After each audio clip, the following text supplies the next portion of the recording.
Manchester, home to one of the world's most famous football teams. But behind the sporting glory lies a city that's been torn apart by gang violence, culminating in a brutal war spanning the last 2 decades of the 20th century.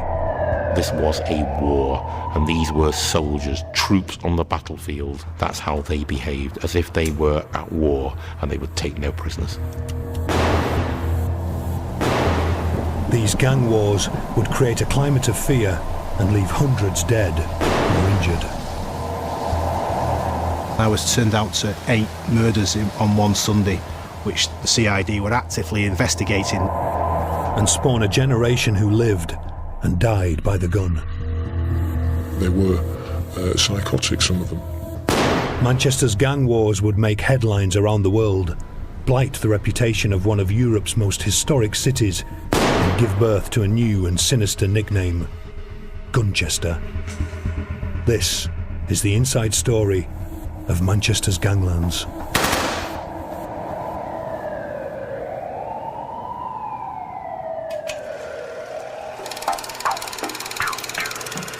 Manchester's earliest gangs, like the city itself, were forged in Britain's Industrial Revolution. By the 19th century, the cotton trade was operating on a vast industrial scale. The city, over 300 kilometres north of London, became Cottonopolis, the most important textile trading centre in the world. But not everyone benefited from these boom times. You had the very wealthy manufacturing barons and an extremely wealthy sort of city centre with top quality stores and impressive public buildings. But this was surrounded really by a sea of squalor and very poor housing. In the 1870s, chronic overcrowding and poverty helped foster a culture of street fighting gangs known as scuttlers. These were the hoodies of the day, with colourful names like the Bengal Tigers and Buffalo Bill's gang. The city's fortunes dwindled in the Great Depression, industry slipped into terminal decline, unemployment rocketed.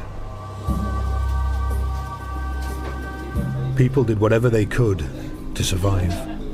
No money, no food, and robbing was the only way around getting a few quid.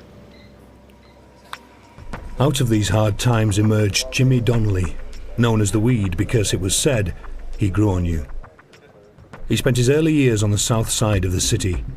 His mean streets were those of Wythenshawe, the largest housing estate in Europe. He would grow up to become a member of one of Manchester's most infamous mobs, the Quality Street Gang. Crime lords of the city for almost 30 years. The Weed learned his trade in 1950, at the tender age of 10, when post-war rationing meant sweets were still a luxury item.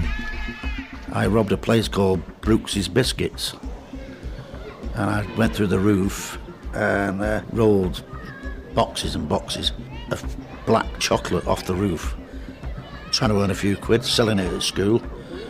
I put the whole school in hospital, but they all had the runs.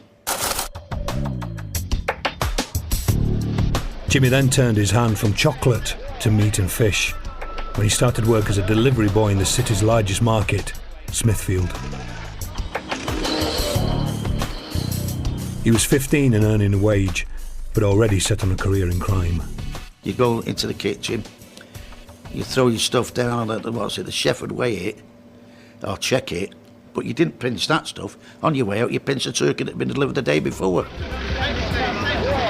Here is the wholesale fish market, and which had 5 gates where all the wholesalers would sell the fish. I actually worked across the road there in the retail market. Number 3 gate was there, and my great friend Jimmy Swords worked in there. At Smithfield, he found a fighting partner, delivery boy by day, street fighter by night. Jimmy Swords.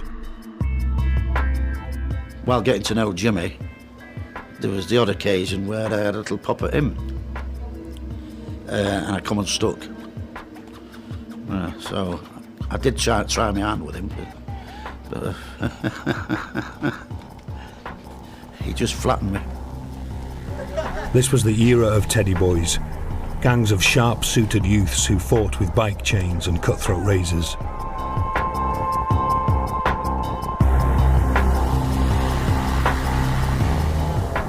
The two Jimmies ran with a gang known as the Market Boys, who were carving out a reputation as tough guys. By day they fiddled the market, by night they took the city's clubs and bars by storm. I was always tooled up with a knife or an axe or an hammer, and they get a whack of that first. But one fight at a local club proved particularly violent and landed him in trouble. We didn't want to queue up because we're the boys, aren't we? Straight to the front of the queue, and the doorman objected, and bang, the doorman got a whack. The fellow had his nose bit off. Jimmy claims he wasn't the nosebiter, but his involvement in the fight led to a conviction for wounding and common assault. It led to his first stretch in jail, but he was free in less than a year. So the reputation was going up and up and up and up. We really did some damage. We really did, them days. With the reputation came a new moniker, the Quality Street Gang, or QSG, named after a chocolates advert of the time that featured comedy villains. They were a close-knit crew, many from the deprived Ancoats area of inner city Manchester.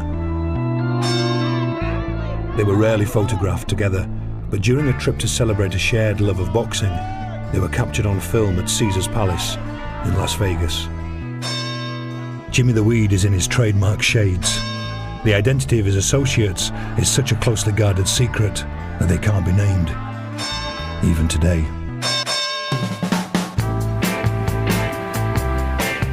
Hard on the heels of post-war austerity came the boom years of the swinging 60s. As the money rolled in and skirts rolled up, the lads began to rise through the ranks of the Manchester Underworld. In 1961, the government legalised betting shops in an attempt to take gambling off the streets. Ironically, it led to an explosion in the number of casinos. Manchester became an entertainment capital, its vibrant club scene full of roulette wheels and gambling tables. Over 300 kilometres south, London's notorious Cray twins smelt the money. The Crays ran protection rackets, using intimidation and violence to squeeze money out of pub and club owners. And in 1966, they were eyeing up Manchester. Not only were the clubs alarmed, but the local crims were on edge too. Really, it was a bit of a worry, the club owners. There was a lot of clubs in Manchester at the time, and they were basically well behaved. The doorman looked after them pretty well.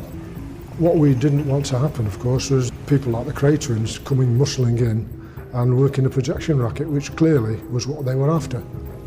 Fearing the worst, club owners hedged their bets, tipping off both the cops and the local villains.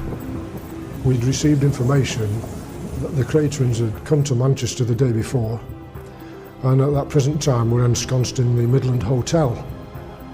There was plenty of people, young people, willing to make a better name or a bigger name, who was on standby to make sure if there was any problems that they did get sent off. Manchester's underworld was determined no one, not even the mighty Crays, was going to muscle in on their patch. The Crays targeted the popular Portland Club, and a doorman was beaten up. The police moved quickly and confronted the twins at their hotel. We read them the Riot Act, which briefly said, "This is Manchester, you're undesirables, you're not welcome here, get out." And they'd have never taken over Manchester anyway. They wouldn't have gone back to London, put it that way. They'd have never got back. Only in a coffin. Well, they wouldn't have got back in that. Spent money on a coffin. Maybe a spade. An unlikely combination of cops and criminals had scuppered any chance the Crays had of making an assault on the Manchester underworld. Instead, the craze returned to London, where they would wreak havoc for the next 2 years. The 1970s had arrived.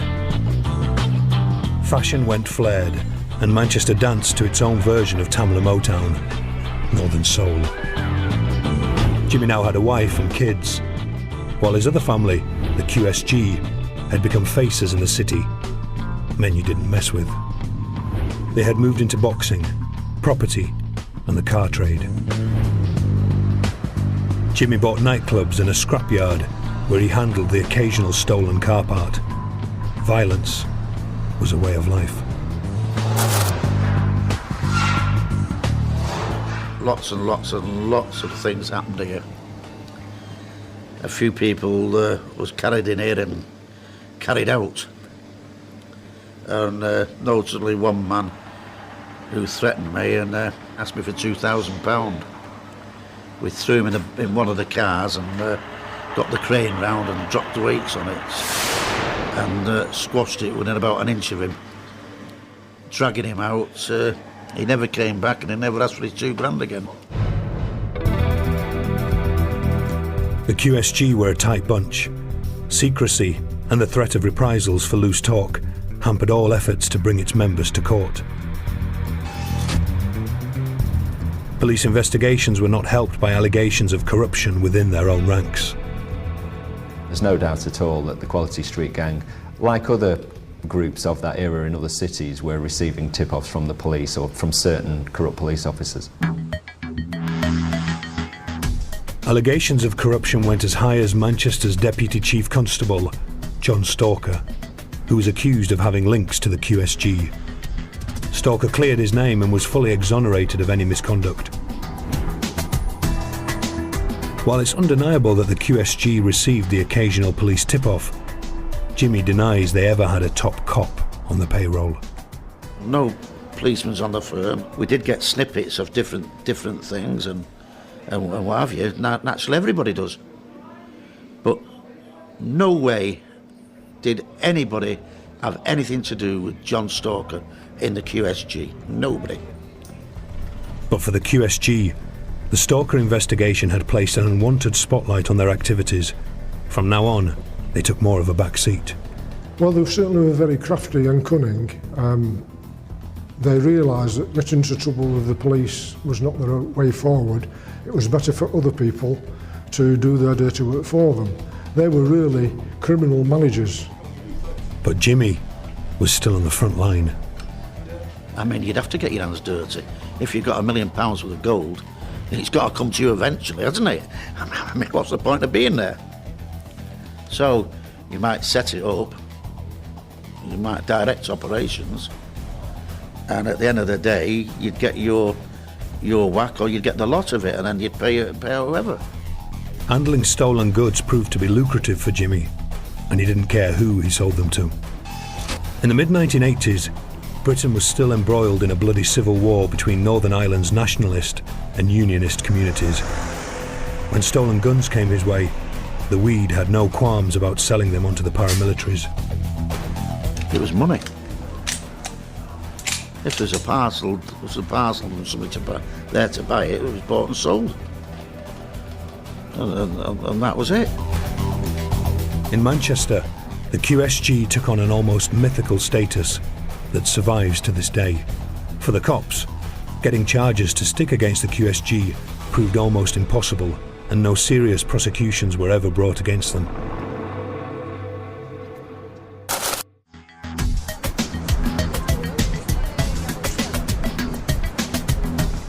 "1979 arrived with a new Conservative government, rising inflation and high unemployment.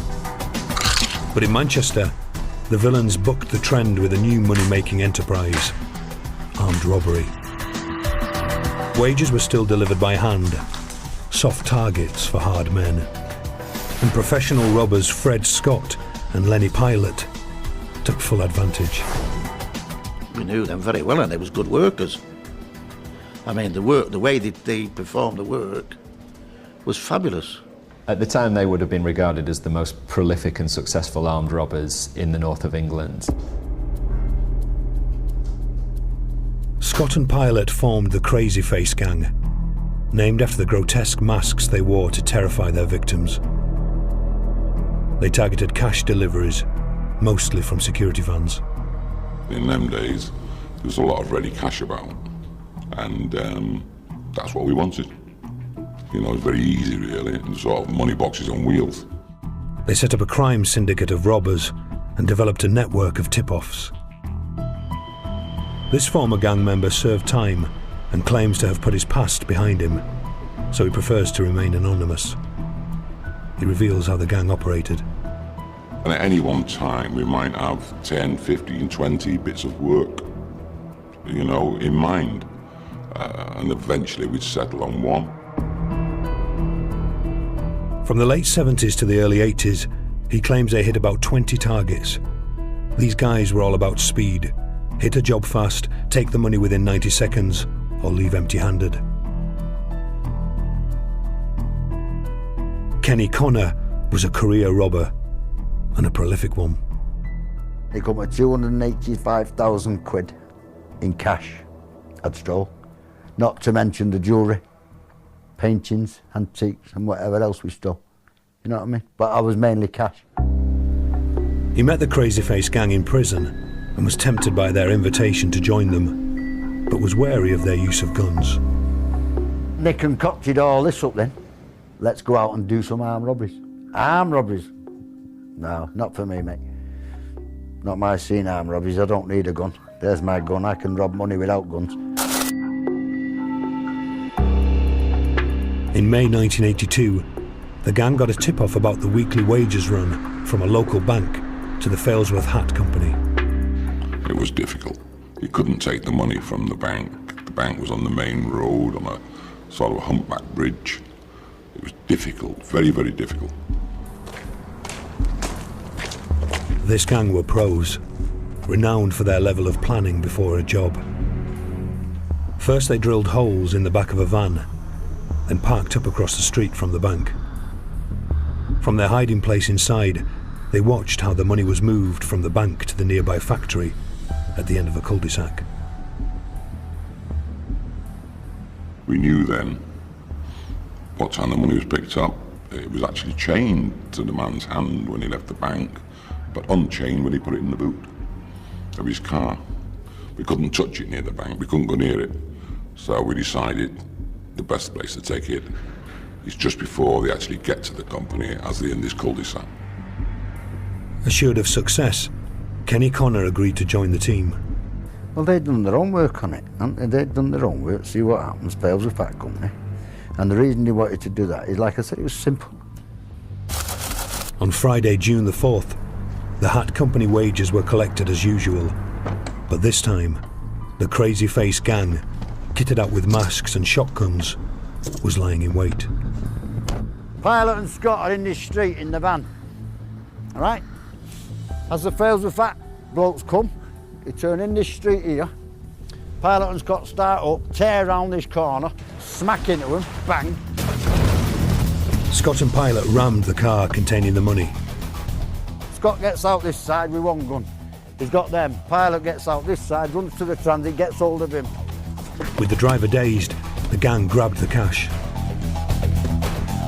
Go to the boot, get the case, take it out, down the ginnel, into the getaway car, and we're off. The men made their escape £7,000 richer, a pattern they would repeat time and again.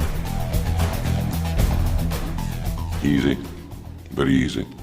No problems at all with that one. Though Connor got his share of the money, the use of shotguns in the robbery had unnerved him. Because it must have been terrifying for him, you know what I mean? I thought, right, that's the last time I do this for anyone. Don't like it. Connor claims it was his last job with them, but the gang had enjoyed the sweet taste of success, and they wanted more. By the end of the year, they were so prolific, robberies rose by over a third across the county, and the use of guns quadrupled from the 79 average to 6 a week, as other robbers followed their lead. But by 1983, they were doing so many jobs, it was inevitable their success couldn't last much longer.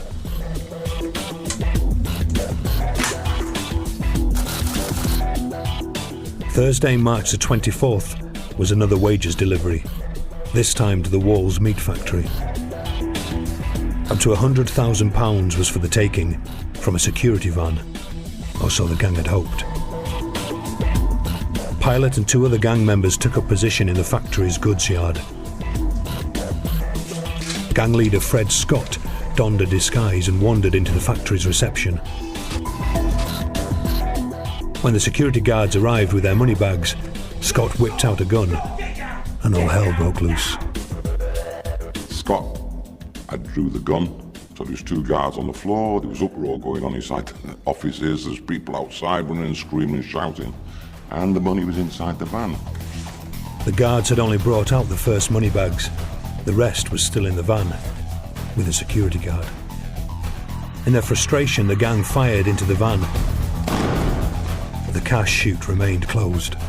The guard inside the van was that terrified, he just wouldn't open from the inside. And it's just one of those things. It was a very difficult one to organise, and it didn't happen. Just timing wasn't right, something was wrong, and we just didn't get the money. Scott had grabbed £10,000 in the factory, but the security guard had scuppered their plans to snatch the £100,000 target. By now the police were frustrated by the volume of the gang's jobs and their brazen use of firearms. Manchester's chief constable demanded they be taken off the streets. We've got armed response units in the town, in the city. We've got wanted posters up all over offering rewards, which was a concern of ours. One thing, nobody's saying nothing, you know, somebody that's just on the outskirts, on the fringes of the gang. But of course, people that are on the fringes could be tempted by, you know, in them days, a 20, 30,000, 40,000 reward. In them days, could easily have been costly for us. But in the end, it wasn't a grass who would finally call time on the Crazy Face gang.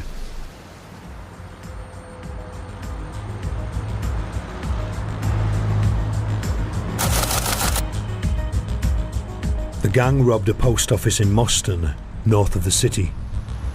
They escaped with £6,000 in a stolen car, but as they switched to their own cars, they were spotted. The registration numbers led police straight to Scott and Pilot. That was the start. That's how the police was onto them then. Scott and Pilot were charged with the robbery, and now events took a dramatic turn for the pair.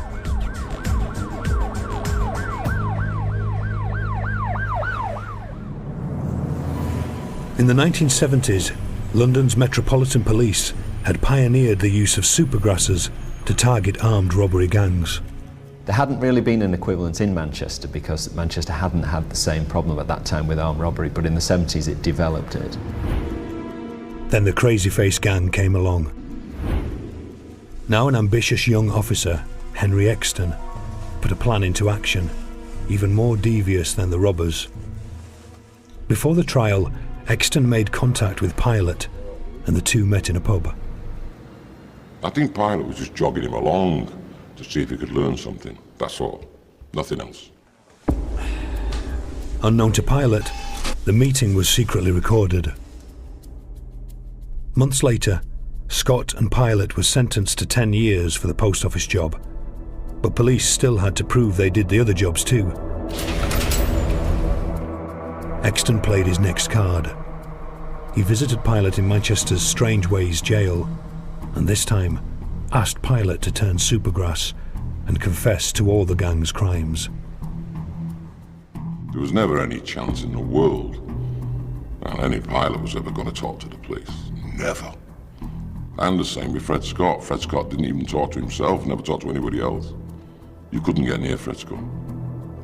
So no, there was no chance. No chance. He had to be something very, very clever, very good to get them two to talk. With Pilot refusing to cooperate, Exton needed Scott to talk. He produced the secret recording. Exton offered him the deal and played him a tape. And Pilot's voice was on the tape. Scott He was prepared to believe that his partner in crime was talking behind his back to the police, which was enough for him to do a deal with Dexter. It was all a very, very clever ploy, and they managed to turn Fred Scott into a supergrass.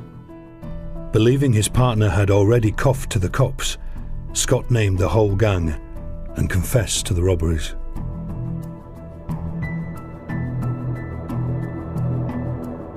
He gave precise details of where they disposed of the shotguns and the locations of safe houses used to hide the stolen cash. It was almost unprecedented in this area. At that stage, nobody of that rank, if you like, really, in terms of criminality, had turned state's evidence and gone against his colleagues. In dawn raids across the northwest, police rounded up the gang. Manchester's underworld was turned upside down. It felt horrible to feel like a man like Fred, you know, real stand-up, staunch man, had done this. It was unheard of at the time in Manchester. Nobody had heard of the word supergrass. Nobody knew what it meant. Other gang members followed Scott's lead and named Pilot. Facing a minimum of 20 years in jail, Pilot too turned supergrass. He was given 6.5 years for his crimes. 9 gang members were jailed for a total of 55 years. Kenny Connor got 10 years. No feelings whatsoever. You take it with a pinch of salt. What goes around comes around. I'm a criminal, he accepts everything. And if they're going to catch me, use any method. Rumours circulated in the press of a £50,000 QSG contract to kill Scott and Pilot. I don't think there was any truth in it, no. Never mind the 50 grand. If somebody had found Scott and Pilot, they'd have done it for nothing and put them away. A whole tier of Manchester gangsters had been taken out. But instead of cleaning up the city's streets, it only ushered in a new generation of dangerous young hoods. A new, younger breed, who the police knew nothing about, suddenly emerged and took their place. That really was the start of the modern gangs of the 1980s. They were just, you know, ruthless criminals who had a laissez-faire attitude to the law and the police, and they operated in an open way and didn't care if they got arrested.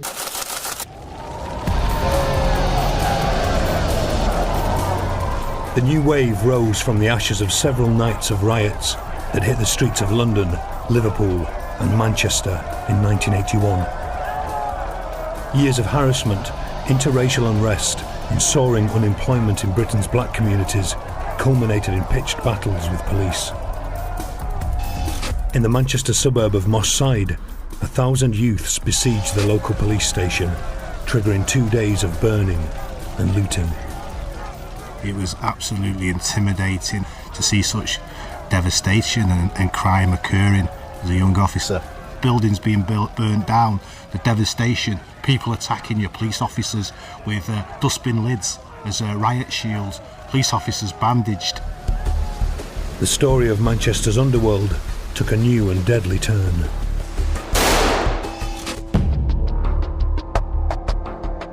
It was about hard drugs, big money, and a brutal battle for control. Even today, the fear of reprisals is so great, gang members past and present won't talk. This is a story only the cops are willing to tell.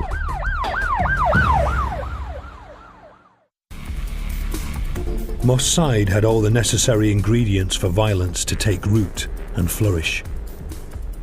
Less than 2 square kilometres and with 9,000 residents, by 1981, unemployment in the area stood at 30%, 3 times the national average. Jobs for black youths were hard to come by.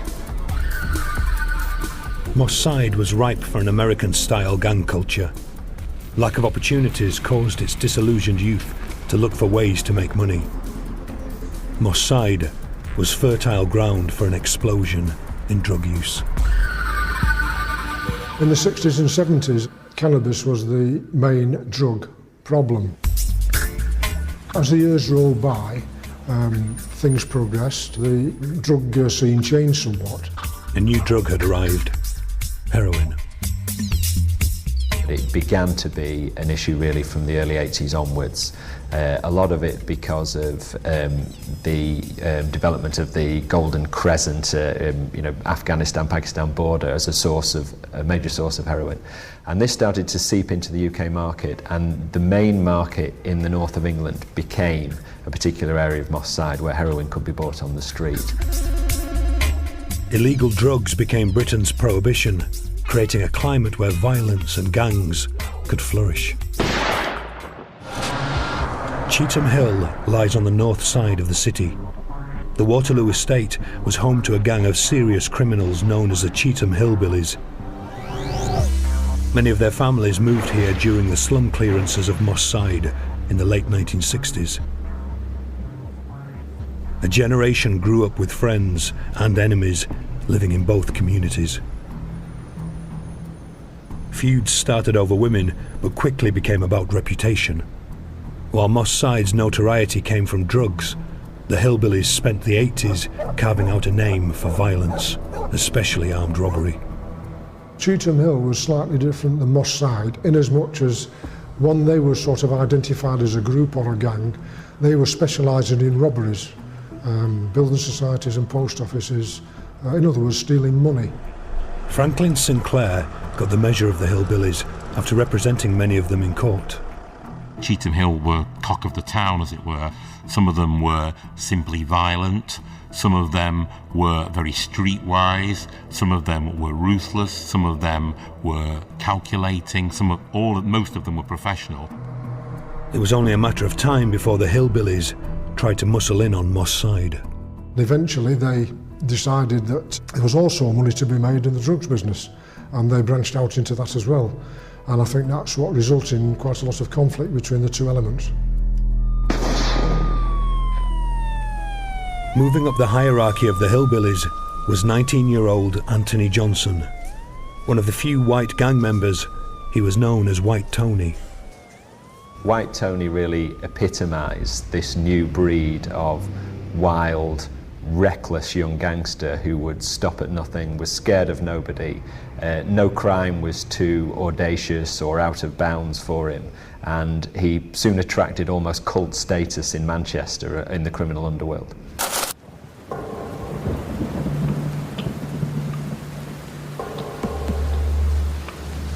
White Tony was about to prove himself.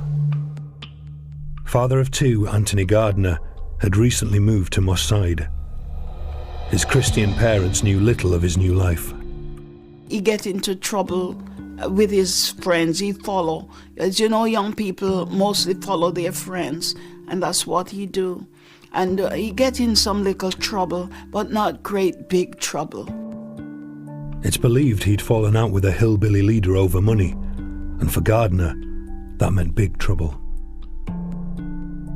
On Sunday, January the 10th, Gardner had spent the day at church with his children and parents. When it was 6 o'clock, we get ready to go back to church. And Tony said he wasn't going back that night. And he said, "Goodbye, Mommy, goodbye, Daddy." And then he left. And that's the last we have seen of Tony or hear from Tony. We have never seen him again.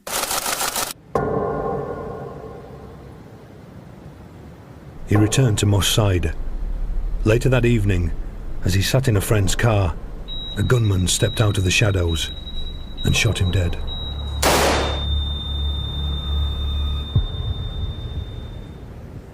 He was very, very caring, and he loved his parents. And I don't know why they kill him, but it's a great loss in the family. My husband, he was crying for his son. The family have got great grief. His niece and them, they were only young. But they, some of them still remember. No one was arrested for his murder, but Johnson bragged he'd pulled the trigger. And this really, I think, it made Johnson's reputation to the gang, both who he worked for, but also to his rivals. White Tony lived by the gun, and that's why he progressed as quickly as he did, because he was fearless. As White Tony was establishing his reputation, Manchester was changing. July 1988 saw the birth of a cultural revolution in the city's club scene. US import acid house music had arrived, and with it, the potentially lethal dance drug, ecstasy. The city became Manchester.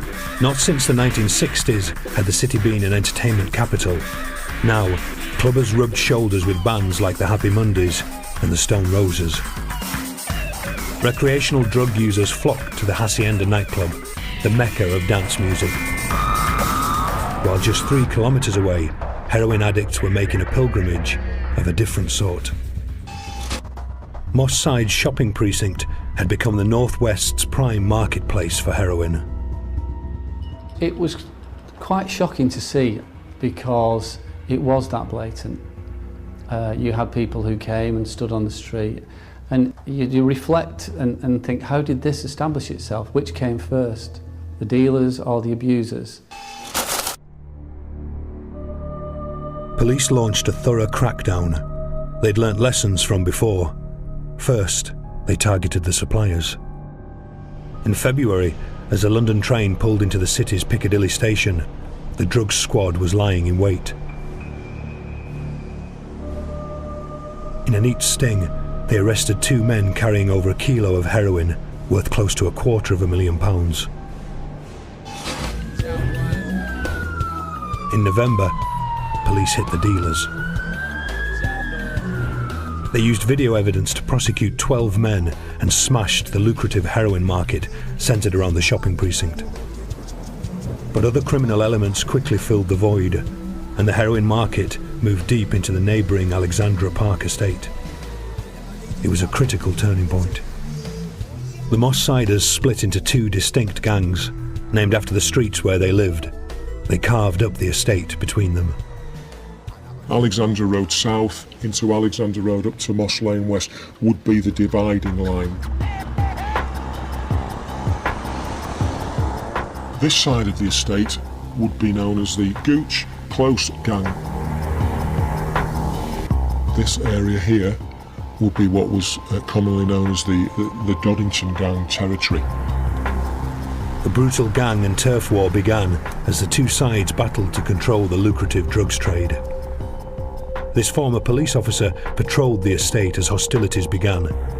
The nature of his detective work means he has to remain anonymous.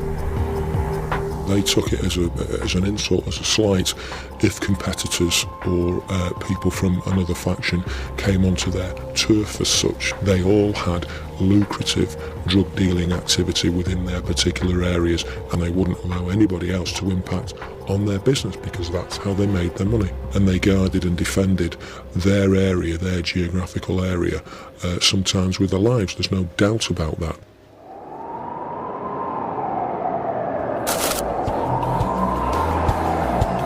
"1991 was a bad year for gang-on-gang attacks, as the violence escalated. And for hillbilly White Tony, it was the end of the line. Cheetham Hill, Friday, February the 22nd. White Tony was murdered outside this former pub in the heart of hillbilly territory. Police believed he was taken out by his own side. These people were jealous of him, jealous of his rise to prominence, and they were unhappy with his arrogant attitude and his cockiness, and the fact that he probably didn't give them any respect at all. For Anthony Gardner's mother, his death was closure of sorts. My feelings for him, when I heard that someone shot my son, I didn't have a grudge. I'm not a person that can carry grudge. I'm a Christian. And all I was praying is that they would catch him. But I didn't pray that nothing wrong happened to him. Back in Moss Side, the Alexandra Park estate, was fast becoming a war zone. It basically became a series of tit-for-tat shootings or stabbings. A 12-year-old boy was shot from a passing car in Gooch Close. Within 2 hours, the Gooch gang attacked a man with a machete in a local pub. It was required of them to not be cowed in any way, and that they had to retaliate, and the sooner the better. It wasn't unusual to get a major job one day and next day find out somebody had been shot in the leg, only to find out that next day somebody from the other opposing side had been also shot in the leg. The Manchester label was forgotten as the city now gained international notoriety as Gunchester. You had this kind of arms race growing between these two small groups of people. Not only was it difficult to find witnesses to these incidents, it was almost impossible to get the truth out of the victim. They're in fear of their lives. They know that if they go public, they are going to suffer reprisals. By spring 1991, there'd been 13 woundings and 1 attempted murder on the Alexandra Park estate alone. And hostilities now stepped up a gear. During the early hours of Monday, April the 29th, 17-year-old Carl Stapleton left his aunt's house and headed for his home in Gooch territory.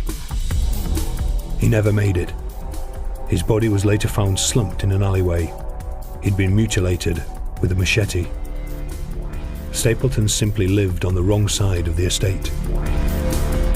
It was a particularly savage murder that was undertaken on, a quiet Sunday evening, whereby members of the Doddington faction went over simply looking for somebody who was associated with the Gooch side.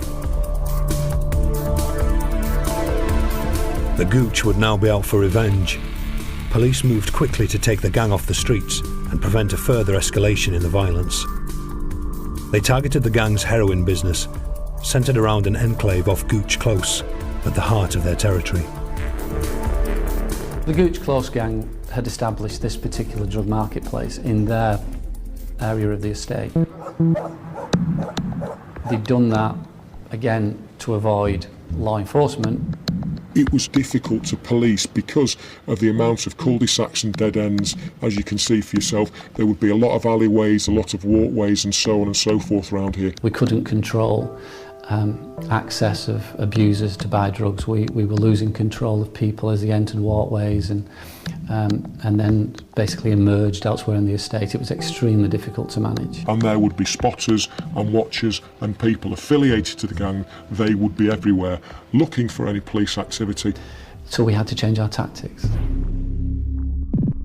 The result was the landmark Operation China. Undercover officers posed as squatters and set up surveillance cameras inside a derelict flat overlooking the dealers. Over 5 weeks, key members of the Gooch were caught on camera dealing heroin to undercover officers. In a series of dramatic dawn raids, a whole generation of Moss Side's dealers were arrested. 20 members of the Gooch were jailed for a total of 109 years. But the success was short-lived. For the Gooch who remained at large, there was still the death of Carl Stapleton to avenge. Three Gooch members approached 19-year-old mechanic Darren Samuel on mountain bikes. They fired 10 shots, hitting the teenager in the head. Samuel died for his connection to the rival Doddington gang. It was getting progressively worse, and that's something that did concern me, and that's something that I did talk about with colleagues as to where is this all going to end. The first half of 1991 had seen 2 murders and countless shootings in Moss Side. The following year saw over 100 reports of gunfire during August and September alone. Saturday, January the 2nd, as 14-year-old Benji Stanley queued for food at a Moss Side takeaway, a gunman shot him in the chest at close range. The round that was used on Stanley would be used for the destruction of animals such as bison. So could you imagine the devastation, the trauma that round must have caused that individual? The schoolboy was an innocent bystander. The shockingly public execution was a case of mistaken identity. Benji Stanley was a particularly horrific act by people who mistook an innocent young 14-year-old boy for being somebody who was prominent within the Doddington side. The gangs were on the brink of all-out war by 1994, and when a Cheetham Hill gang boss was shot at, everyone expected a bloodbath. But worn down by years of conflict, the gangs agreed instead to a truce. The worst days of the gang conflict seem to be over, yet old hostilities don't just disappear. The gangs resume their old ways. Initially, there's a civil war within one of the Moss Side gangs itself, and then the others kind of join in. The old conflicts are renewed, and things get a lot worse. Over the decades, Manchester's underworld has evolved, and so has its villains. Well, I think there is a lesson. I think, you know, if they say crime doesn't pay, most of the time it doesn't. Jimmy is writing his memoirs, while his fellow gang members claim to have gone straight and invested in legitimate business ventures for the good of the city. Manchester too has reinvented itself and shaken off the Gunchester label. Gang-related shootings are down 82%. The Doddington gang is largely finished, and police have taken down the new generation of Gooch mobsters. But the city has yet to totally root out its ingrained gang culture. The saga of Manchester's ganglands may never end.